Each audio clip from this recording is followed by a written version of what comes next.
Voilà, c'est bon. Alors, j'espère que vous m'entendez cette fois-ci. Tout le monde ici, tout le monde m'entend, oui, ça va.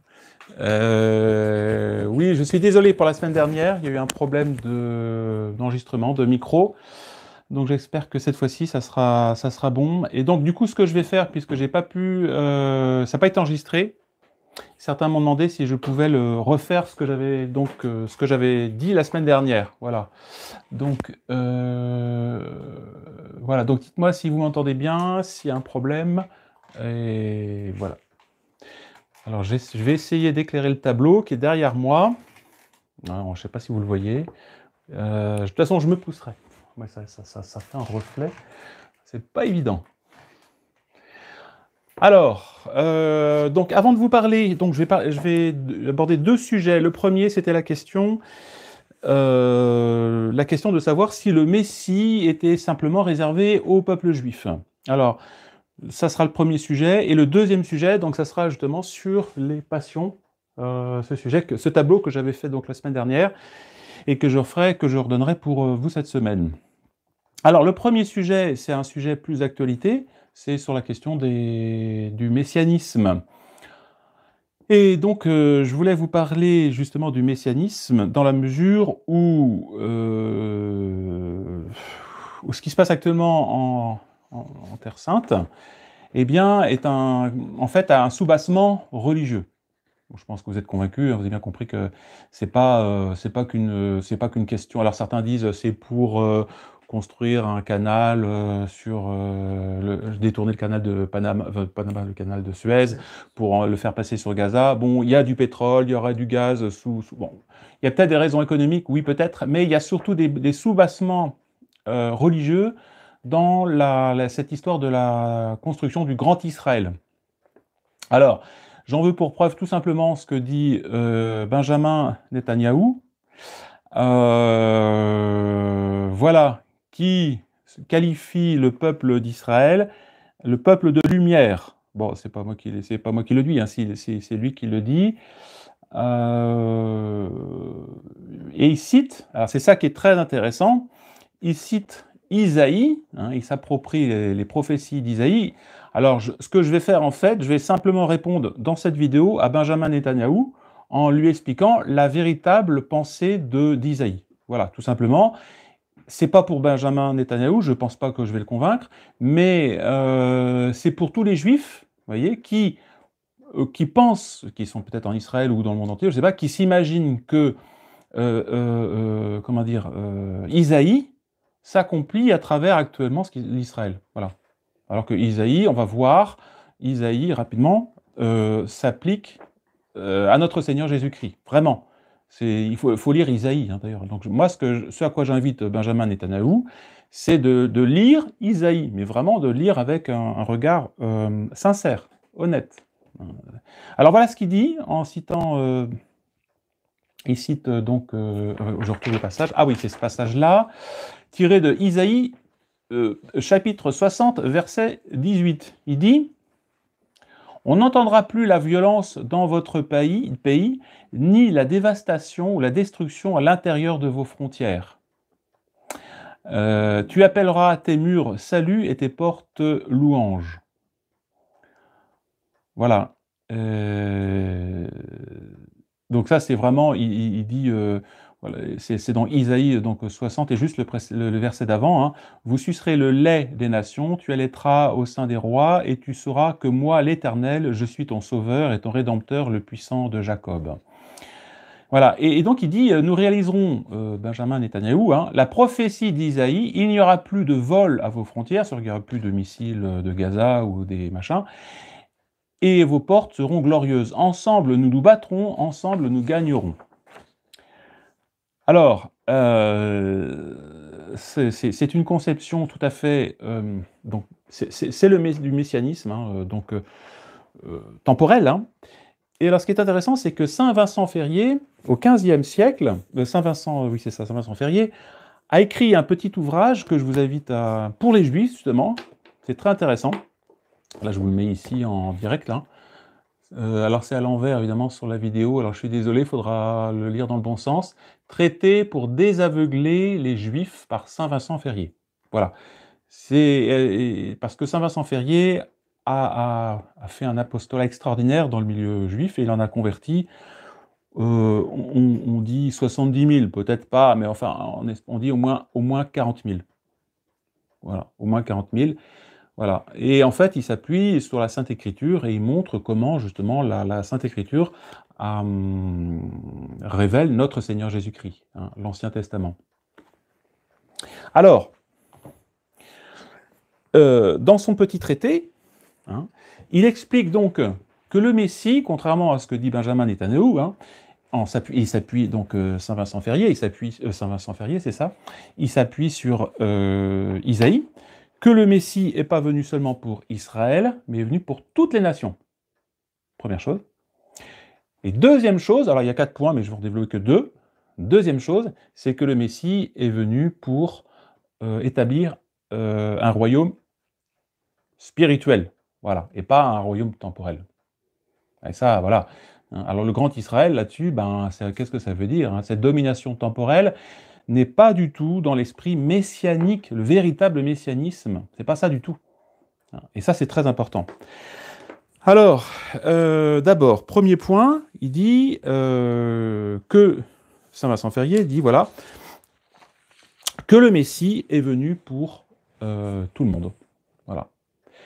Alors, il n'est pas venu, on va voir d'abord, hein, il est d'abord venu pour les brebis d'Israël, oui, il est venu pour les Juifs en premier, et ensuite, c'est sûr, pour les autres nations. Hein, ça, c'est évident. Alors, voilà ce que dit Isaïe. Donc là, c'est juste 10 chapitres avant, hein, dans le verset 60, hein, le chapitre 60 que Benjamin Netanyahu a cité. Voilà ce que dit Isaïe, en parlant du Messie. C'est peu que tu me serves à relever les tribus de Jacob et à convertir les restes d'Israël. Voici que je t'ai posé en lumière des nations. Hein. Voilà, et pas seulement des Juifs. Le Messie sera la lumière des nations. Afin que tu sois mon salut jusqu'à l'extrémité de la terre. C'est Isaïe qui dit ça. Voilà. Dans Isaïe encore, chapitre 42, voici mon serviteur, je le soutiendrai, mon élu, donc le Messie, et en qui s'est complu mon âme. J'ai répandu mon esprit sur lui, et il annoncera la justice aux nations, au pluriel, aux nations. Alors maintenant, on va aller directement au chapitre 60, que cite Benjamin Netanyahu. Lève-toi, Jérusalem, reçois la lumière. Alors c'est quoi cette lumière? C'est la lumière de la foi. Quand on reçoit le Christ, on reçoit la vraie lumière. Parce qu'est venue ta lumière. Hein, c'est notre Seigneur, il dit qu'il est la lumière de ce monde, en venant ce monde. Parce que la gloire du Seigneur sur toi s'est levée. Et les nations, on est dans Isaïe, hein, et les nations marcheront à ta lumière, celle du Christ. Hein.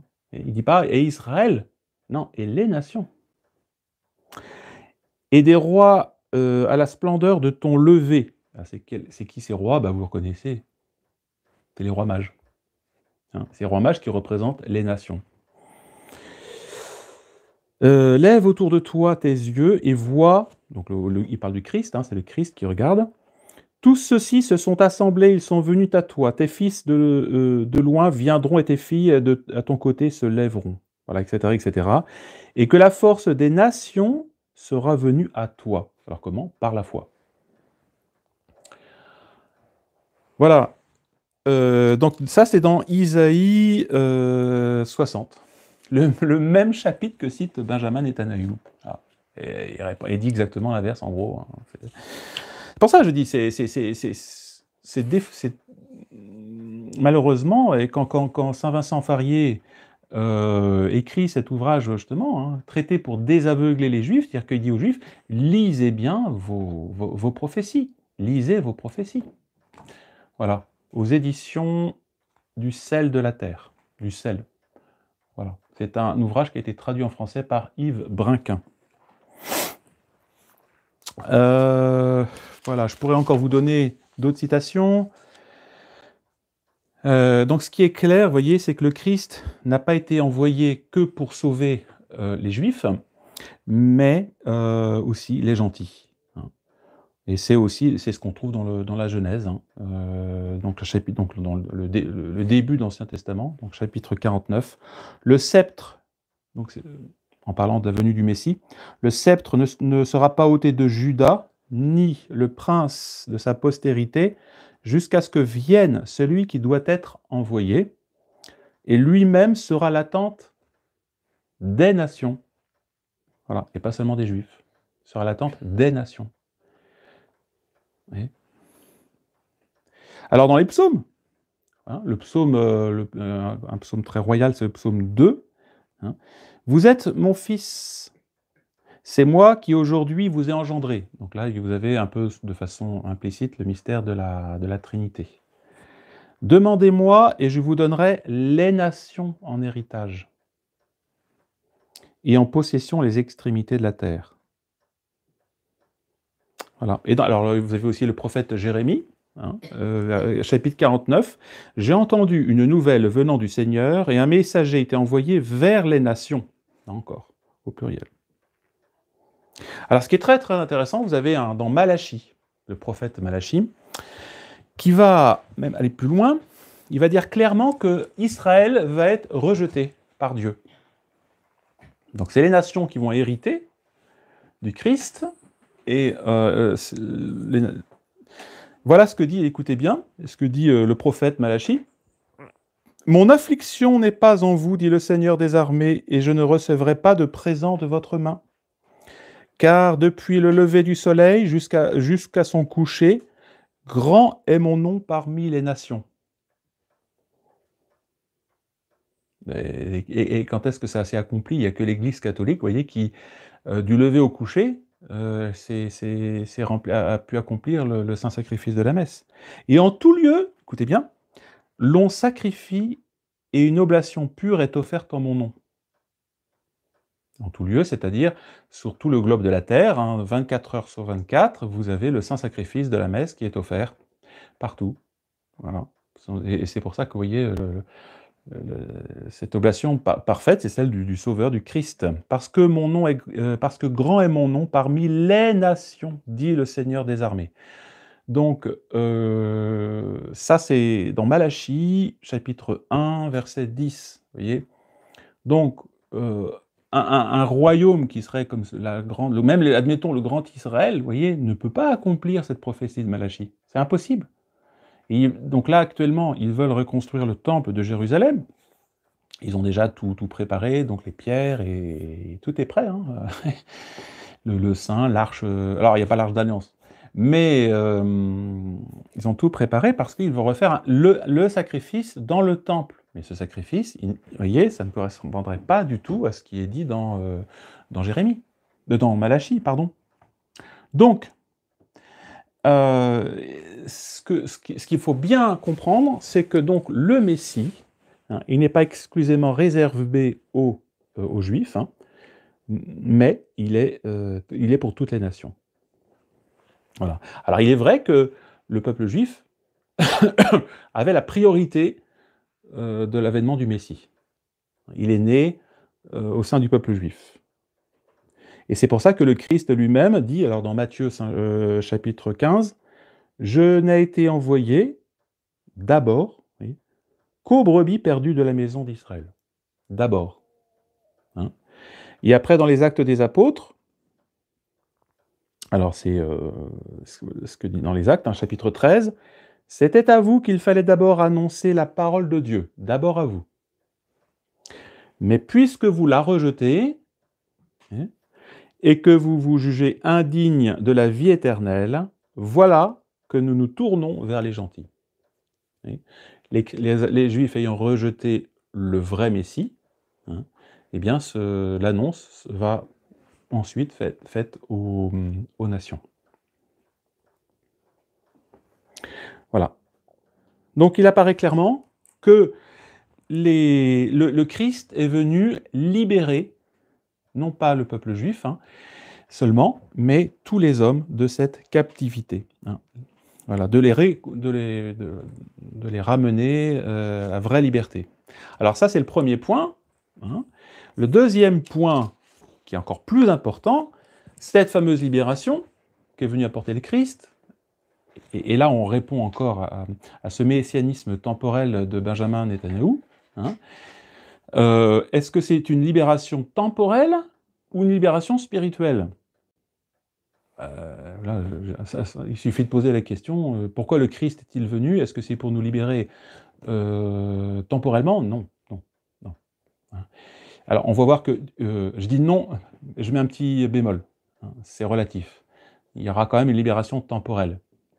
Et la première libération, c'est la libération spirituelle. Hein. Alors, parce que qu'est-ce qui fait que nous sommes, que ce soit les gens de Gaza ou les gens d'Israël ou les Français ou tout ça, quelle est notre première captivité? De quoi sommes-nous captifs? Du péché. Voilà. Hein. Monsieur Benjamin Netanyahou est comme nous tous, hein, il est pécheur. Actuellement, voilà. Il est pécheur et il a besoin d'être libéré. Non pas par le grand Israël, mais par le Sauveur. Et libéré de quoi? Du péché. Hein, alors du péché, et de ce qui suit le péché, c'est-à-dire du diable et de l'enfer. Hein. Tant qu'on n'est pas libéré du péché, vous ne pouvez pas être libéré du diable et de l'enfer. Au péché est associé l'enfer et le diable. Voilà, donc le Christ est venu pour ça. Il est venu pour ça, parce que tout homme, sans exception, est sous le joug du péché. On ne peut pas échapper, malheureusement, en raison du péché originel, on ne peut pas échapper au péché. C'est ce que dit le psaume 88.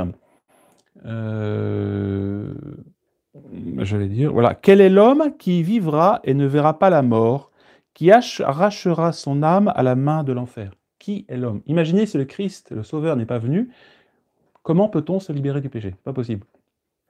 Hein. Et c'est pas là encore, je reviens sur la question du grand Israël, on se dit, mais quelle vanité! Pourquoi construire un grand Israël alors à quoi sert l'homme de conquérir le monde s'il en vient à perdre son âme? Vous voyez, c'est de la folie, c'est de la folie. Voilà. Et alors vous connaissez, alors Isaïe, justement, Isaïe nous dit la mission essentielle de Christ. Il m'a envoyé pour conquérir Gaza, non, pour guérir ceux qui ont le cœur contrit, pour prêcher la grâce aux captifs de l'enfer. Et l'ouverture des prisons, c'est quoi? Pour consoler tous ceux qui pleurent, c'est-à-dire les pécheurs qui se repentent. C'est Isaïe qui dit ça. Il est venu pour ça, dit Christ. Il n'est pas venu pour autre chose. Hein? L'homme qui se libère du péché est l'homme le plus heureux du monde. Quand enfin on a le péché derrière soi et que Dieu nous a fait miséricorde, voilà, l'homme est libéré. Alors, évidemment, avant le Christ, tous les hommes étaient captifs. Même les justes. Même ceux qui mouraient, vous avez Noé, vous avez Abraham, Moïse, et puis voilà. Hein, et Saint Jean-Baptiste, voilà, bon, qui meurt peu de temps après. Hein, il n'y a que deux qui n'étaient pas captifs, hein, c'est la Sainte Vierge, enfin notre Seigneur et sa Sainte Mère. C'est tout. C'était les deux. Voilà. Alors, de quoi l'humanité est-elle captive? Du péché originel. Voilà. C'est le péché originel qui fait que l'homme est captif. On se transmet par la voie masculine, hein, le péché originel.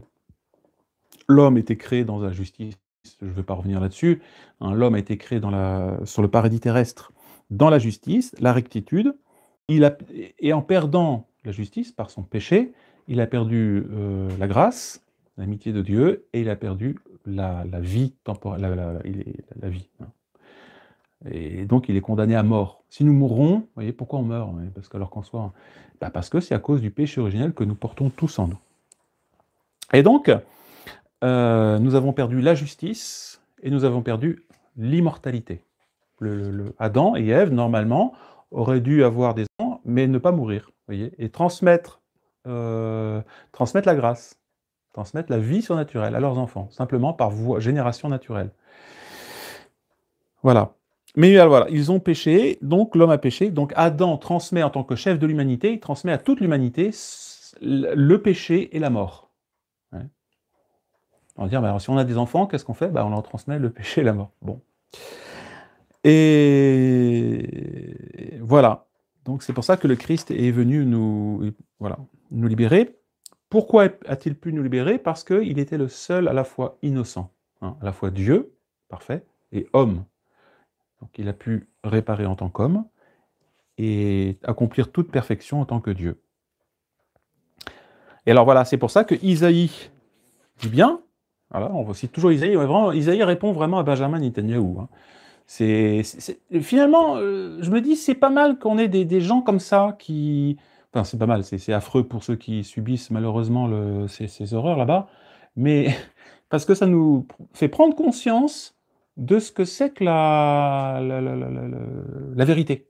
Et parfois, il faut des erreurs énormes pour mieux voir la vérité. Alors voilà ce que dit Isaïe, chapitre 53, c'est vraiment le... On pourrait dire le 53, c'est comment on appelle ça, c'est la passion avant l'heure. Hein. Il a vraiment pris nos langueurs sur lui, nos péchés. Et il a même porté nos douleurs. Ouais, il a pris en lui... il a lui-même été blessé à cause de nos péchés. Lui-même il a porté nos iniquités. Vous voyez, il a porté, il n'a pas été simplement de loin, non. Il a été brisé à cause de nos crimes. Et par ses meurtrissures, nous avons été guéris. Alors, guéris, ça veut dire libérés, pas seulement de la mort, hein, parce qu'on meurt quand même si on est baptisé. Sinon, il y aurait beaucoup de gens qui se feraient baptiser aujourd'hui. Si vous êtes baptisé, vous êtes immortel. Ah oui, c'est intéressant. Mais non, on n'est pas. Voilà, on garde les conséquences du péché originel. Donc, libéré de la captivité de l'enfer. Voilà. Donc, lui seul pouvait nous libérer, vraiment. Hein. Et pour tout, et donc nous libérer de cette véritable captivité et pour tous les hommes. Voilà. Alors, vous avez Zacharie, hein, qui avait prophétisé tout ceci. Là encore, j'invite tous les Juifs à lire Zacharie. Par le sang de ton alliance. Alors, c'est le sang que le Christ a versé dans sa passion. Tu as fait sortir ceux qui étaient retenus prisonniers. Donc, alors, c'est quoi? C'est ceux qui étaient prisonniers, c'était les saints de l'Ancien Testament. Noé, je vous ai dit, Abel, Adam aussi peut-être, hein, Saint Jean-Baptiste, le bon larron. Tant que le Christ n'était pas descendu pour les morts, et en appliquant ses mérites, hein, ben, ils étaient captifs. Prisonniers d'un lac qui était... d'un lac, voilà, c'est ça, c'est ces fameuses limbes. Voilà. Alors, il y a quand même une objection à tout ceci que pose Saint Vincent Ferrier. Parce que Moïse, hein, qui parle donc il dit, voilà, si donc le fils... Moïse, voilà, Moïse dit ceci dans le Deutéronome, je leur susciterai un prophète semblable à toi. Et c'est vrai que Moïse a donné aux Juifs une nation, enfin un bien temporel. Hein. Il a la Terre Sainte. Voilà. Alors ça, c'est très important, parce que c'est là-dessus un petit peu que les Juifs disent, bah, regardez, Moïse, il nous a donné la Terre Sainte, donc nous, on revient en Terre Sainte pour occuper ces lieux-là, ils nous appartiennent. Hein. Alors, réponse à ça, c'est très clair, et ça c'est vraiment... c'est que tout ceci ne sont que des figures. Hein. L'agneau qui a été immolé, l'agneau que les Juifs, et même les musulmans font, l'agneau qui a été immolé, c'est la figure donc que Moïse demandait, ou que Dieu demandait par l'intermédiaire de Moïse pour délivrer de l'Égypte. L'Égypte, c'est l'image de la captivité du péché.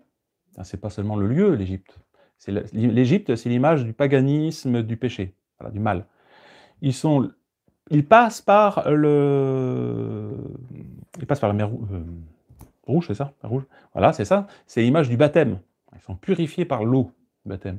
Et ils arrivent en Terre Sainte. Et la Terre Sainte, c'est quoi? C'est pas le lieu, voilà, c'est l'image du ciel, c'est l'image du salut éternel.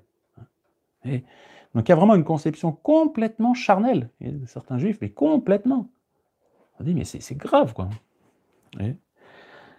Donc, et l'agneau qui était immolé, l'agneau sans tache, c'est l'image de notre Seigneur Jésus-Christ. L'agneau sur lequel on devait mettre du sang sur les linteaux de porte pour pas que l'ange exterminateur tue les habitants, c'est l'image du sang que notre Seigneur va verser pour empêcher la damnation des âmes. Voilà. Voilà, donc réponse, vous voyez, de Saint Vincent Ferrier, vraiment à ces juifs aveugles. Hein. Donc voilà, donc moi je vous invite à le lire et puis faire de l'apostolat dans le milieu juif. Hein. Voilà ce que dit Saint Vincent. Ô juifs, ouvrez les yeux et ne restez pas volontairement aveugles en face de la vérité des Écritures. Voilà. C'est dit sans aucune haine, aucun mépris, aucune amertume. Hein. C'est simplement la réalité, hein, tout simplement. Et beaucoup de juifs sincères ne pourront que se convertir dans cette lumière. Voilà. Donc ça, j'en ai fini.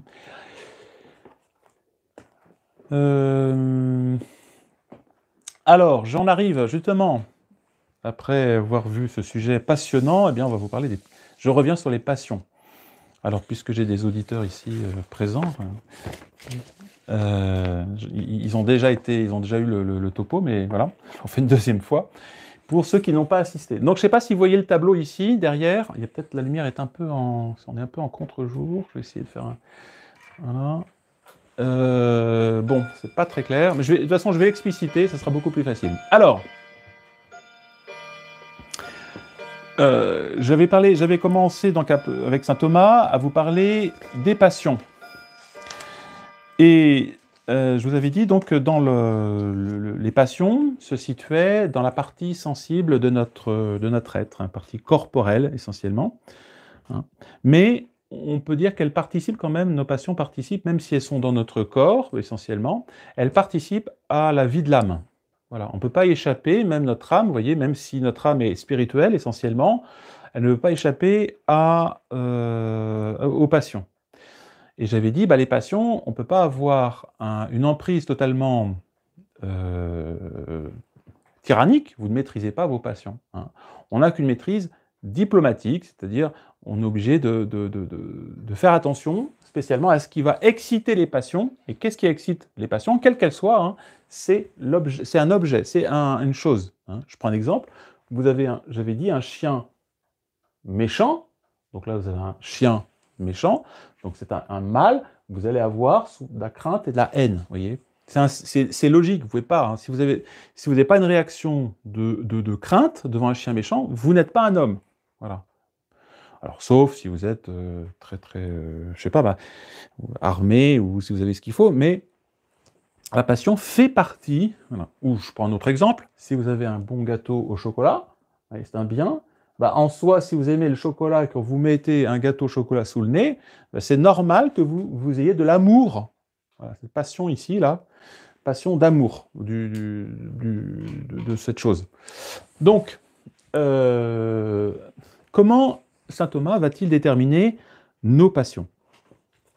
Alors, c'est dans la question 43 de la Prima Secundae.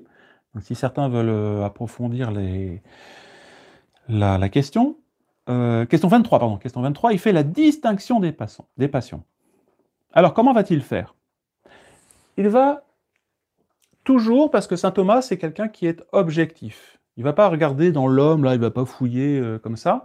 Il va regarder d'abord comment on réagit par rapport à ce qui nous entoure, nous. Vous voyez? Hein? Alors, dans ce qui nous entoure, il y a des choses qui sont bonnes. Alors, peu importe qu'elles soient bonnes moralement ou pas, c'est pas la question. Et puis des choses qui sont bonnes et d'autres qui sont mauvaises, pour nous, qui nous apparaissent bonnes et d'autres qui nous apparaissent mauvaises. Voilà. Et puis dans ces choses bonnes ou mauvaises, il y en a, par exemple, si je prends des choses bonnes, il y en a qui sont bonnes en soi, je pense par exemple la question du gâteau au chocolat, c'est bon en soi pour moi, voilà. Donc je l'aime, c'est la passion d'amour. Première passion. Ça c'est la plus importante, hein, dans l'ordre des passions, celle qui va attirer toutes les autres passions, c'est l'amour. Et puis puisqu'on aime, bah, on désire la chose, on tend vers la chose, on se dirige vers la chose. Et quand on possède la chose, quand je mange le gâteau au chocolat, eh bien, je suis dans la joie. Voilà. Hein. Pourquoi on est heureux? La question, c'est vrai, mais pourquoi je suis heureux? Hein. C'est pas que la bonheur spirituelle, quoi. Si, on peut l'appliquer aux choses spirituelles. Je suis heureux parce que je possède ce que j'aime.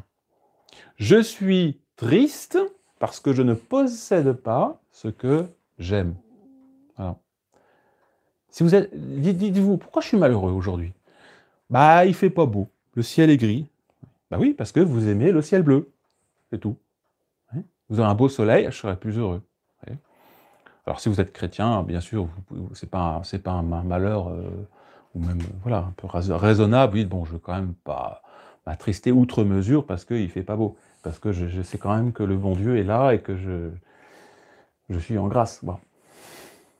Donc, voilà, donc le bien. Après, saint Thomas fait une distinction dans le genre de bien. Il dit, il y a des biens, voilà, en soi, qui sont faciles, tout de suite, le gâteau au chocolat qui est là, il n'y a pas de problème, hop, c'est bon, je l'aime. Mais il y a des biens qui sont plus difficiles à obtenir. Hein. Par exemple, un bon travail, hein, un bon job, comment dire, on dit un good job, un bon métier, vous voyez, qui vous plaise, bah, parfois c'est difficile. Alors on dit, là on ne l'a pas encore, vous voyez, vous ne le possédez pas, donc c'est ce qui va être ardu. Et c'est ce qui, en fait, en nous va déclencher ce qu'on appelle l'irascible. L'irascible, c'est pas qu'on est en colère, c'est que c'est en nous un mouvement de notre être qui fait qu'on va vouloir se battre pour ce qui est difficile. Hein. On a tous, heureusement, et il faut le développer, ça en nous d'ailleurs, ce qu'on appelle l'irascible, hein, pour obtenir des choses difficiles. Et comme pratiquement dans la vie, tout est difficile, ben, il faut de l'irascible. Alors, ardu, donc voilà, un bien ardu que je peux avoir, voilà, bon, un bon travail. Par contre, un bien ardu que je ne peux pas avoir, voilà, je sais pas, moi, je n'ai pas d'idée en tête, bon, bah, bref, peu importe, eh bien, je désespère, passion de désespoir. Voilà, une chose que vraiment j'aimerais avoir, et c'est impossible, voilà, il y a une sorte de mur, je ne peux pas, c'est impossible, ça dépasse mes forces, donc je suis dans le désespoir. Pourquoi je désespère dans la vie? Parce que, voilà, ce métier, cette chose que à laquelle j'aspirais, je ne peux pas. Je désespère. Alors ça, c'est là. Alors ça, c'est du côté du bien. Vous voyez, saint Thomas dit d'abord, voilà, les objets qui nous apparaissent bons, et puis vous avez les objets qui nous apparaissent mauvais. Voilà. Hein. Et pareil, alors saint Thomas refait le même schéma.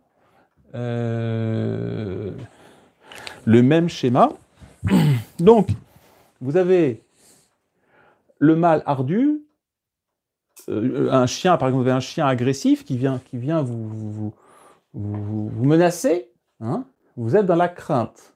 Voilà. C'est un mouvement, c'est un mouvement de recul par rapport, ou de défiance par rapport à ce mal. Hein.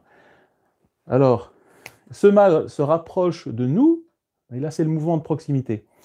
Et donc vous allez prendre un bâton, voilà, vous allez essayer de l'audace, de le battre, un adversaire.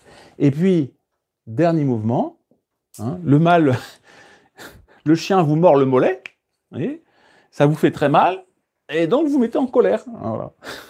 Je parle de ceux qui sont un peu, voilà. Et ça c'est normal, la colère, c'est quand un mal vous atteint, et et la colère, c'est le mouvement qui va vous faire réparer ce mal, en fait. La colère est nécessaire. Quelqu'un qui se met jamais en colère alors qu'il y a un mal, c'est pas normal. Ouais. Pas normal. Il n'a pas le sens de la justice. Hein. La colère, elle n'est pas toujours bonne conseillère, hein, mais elle est nécessaire pour rétablir la justice, justement, pour éloigner un mal, pour réparer un mal. Hein. Et puis vous avez le mal en soi. Hein, le mal en soi. Là, j'ai la haine du mal. J'ai une chose mauvaise qui me semble mauvaise en soi. Vous voyez, j'ai la répulsion. C'est la haine. Hein. Peu importe, vous voyez, la connotation, que ce soit moral ou pas. Alors, du coup, la haine, ce qui fait quand je déteste quelque chose, je m'éloigne, je fuis, c'est la fuite. Mais si je n'arrive pas à fuir la chose que je n'aime pas, je vais être dans la tristesse. Impossible, là, je suis dans la chose.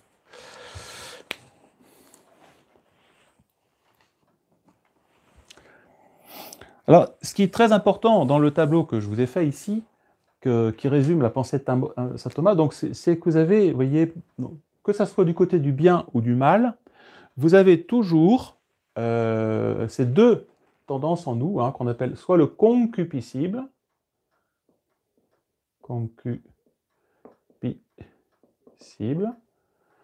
ou l'irascible. Pareil ici, du côté du mal, irascible, concupiscible.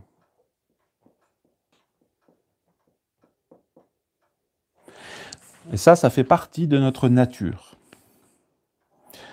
Alors attention, quand on parle du concupiscible, c'est pas la mauvaise concupiscence, vous voyez, le désordre des sentiments, c'est pas ça. C'est simplement le fait que la chose nous apparaît sensiblement bonne. Oui, c'est simplement ça. Ouais. Ouais.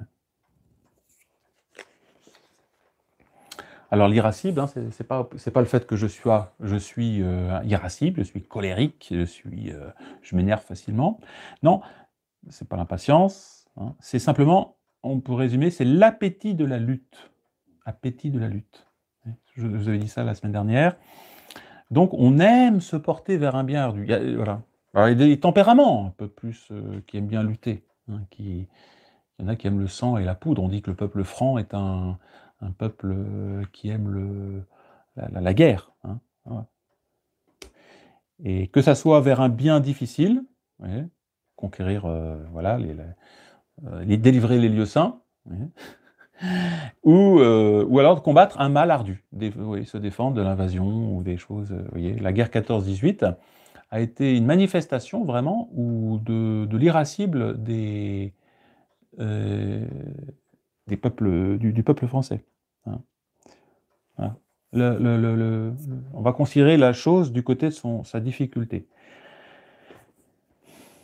Et ça, c'est important de développer en nous, je répète ce que j'avais dit la semaine dernière, c'est important de développer en nous cette passion pour faire des tempéraments persévérants. Voilà.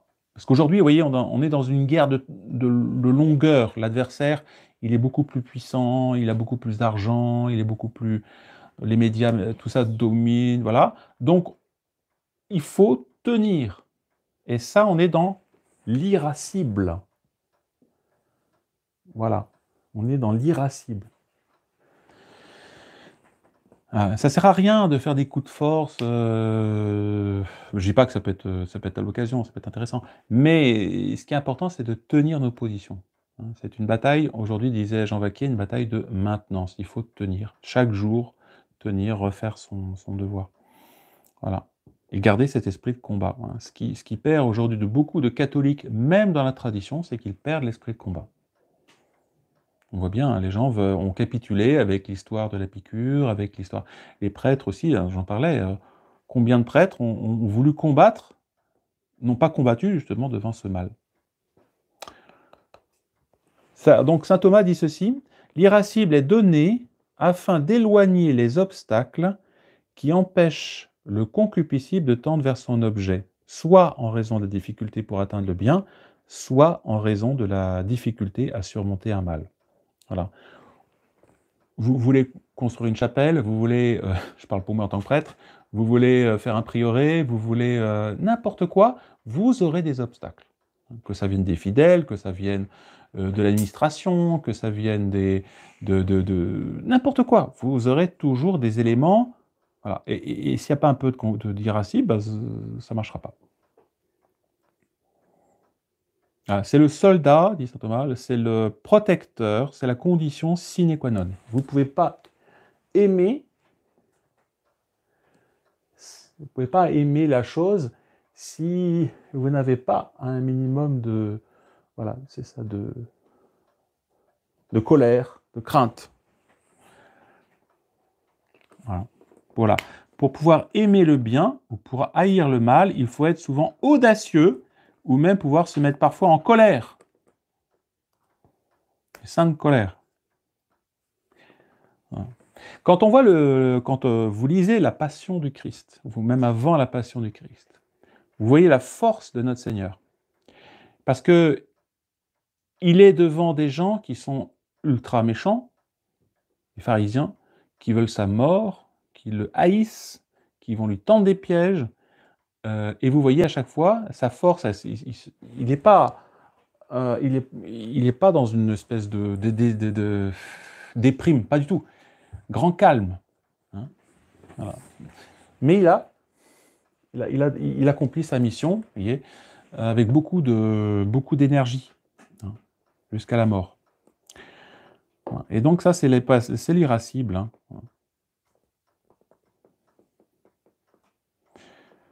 Alors le monde actuel ne favorise pas l'éducation spécialement, aujourd'hui ne favorise pas le développement de cette partie irascible de l'homme.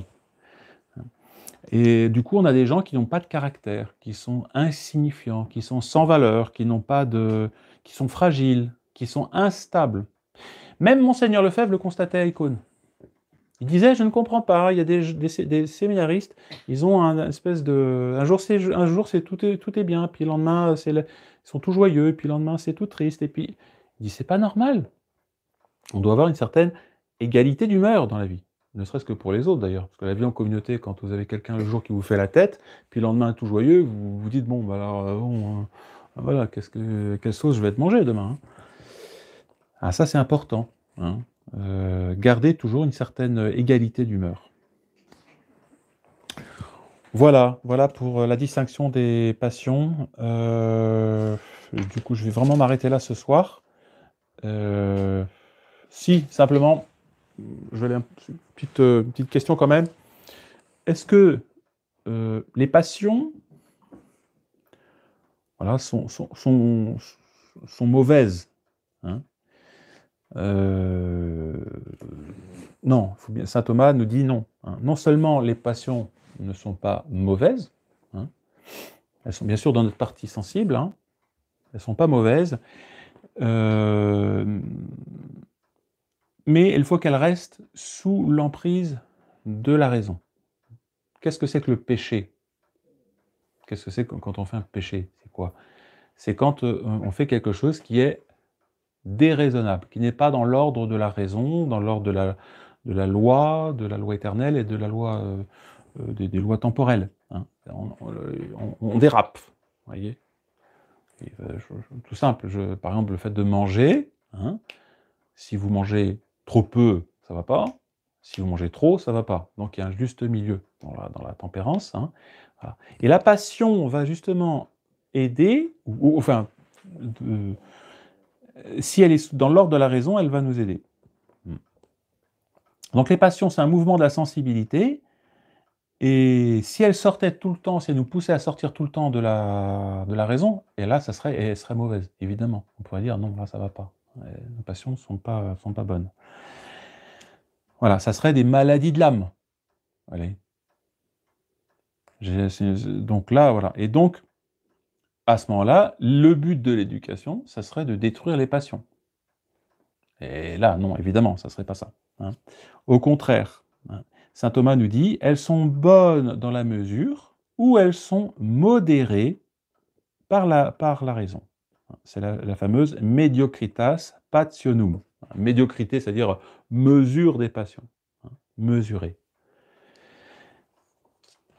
Elles vont nous aider à accomplir. Alors, c'est ce que je disais la dernière fois, la passion, c'est un peu comme un cheval, hein. Vous êtes sur un cheval,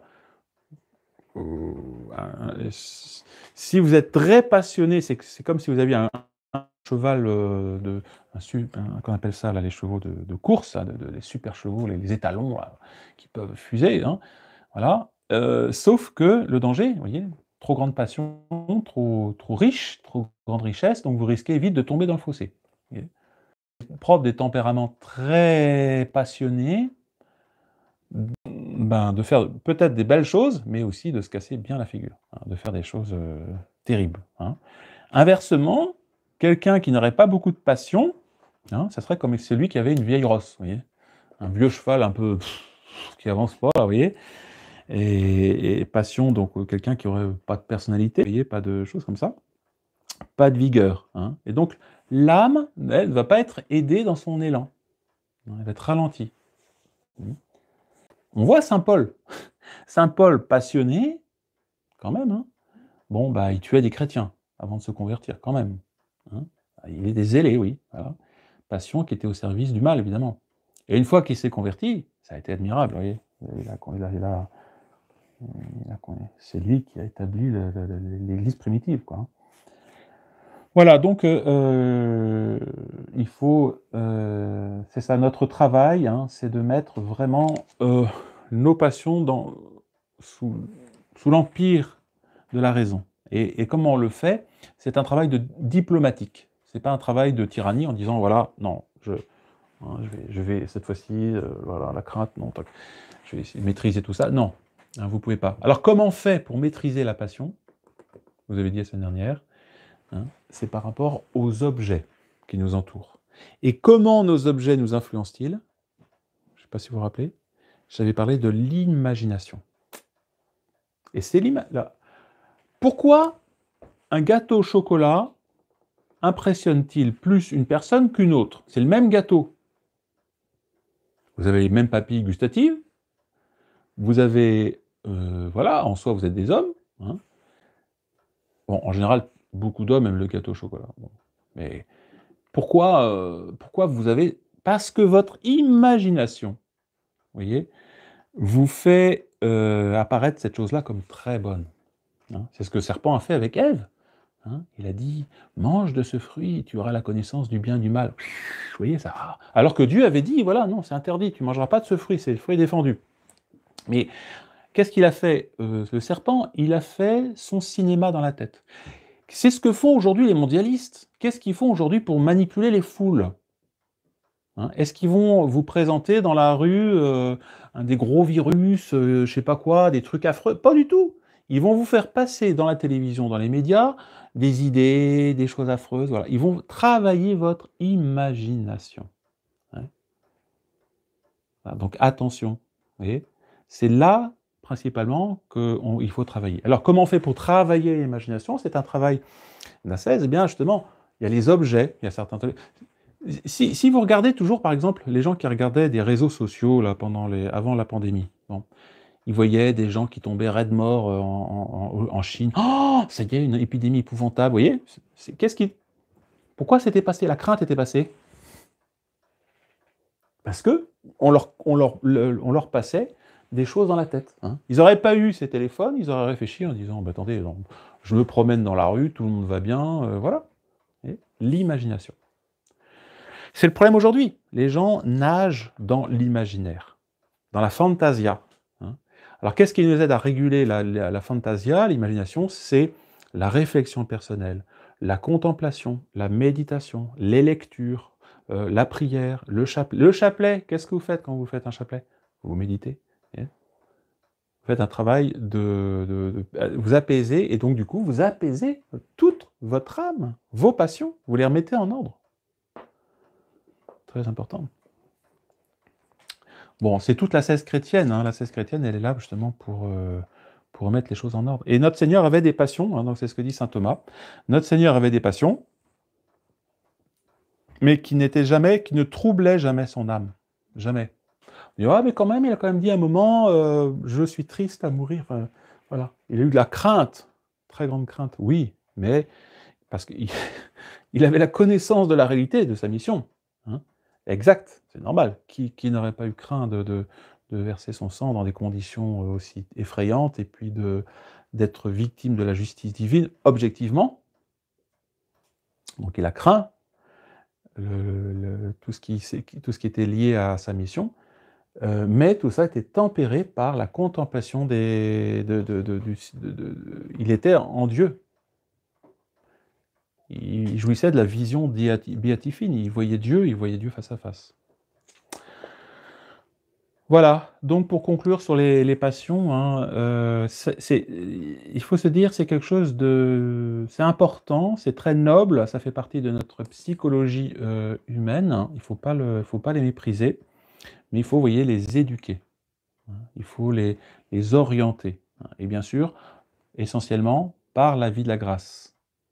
C'est ce que j'ai dit, cette vie qui nous aide à rester l'esprit bien clair en Dieu, la foi.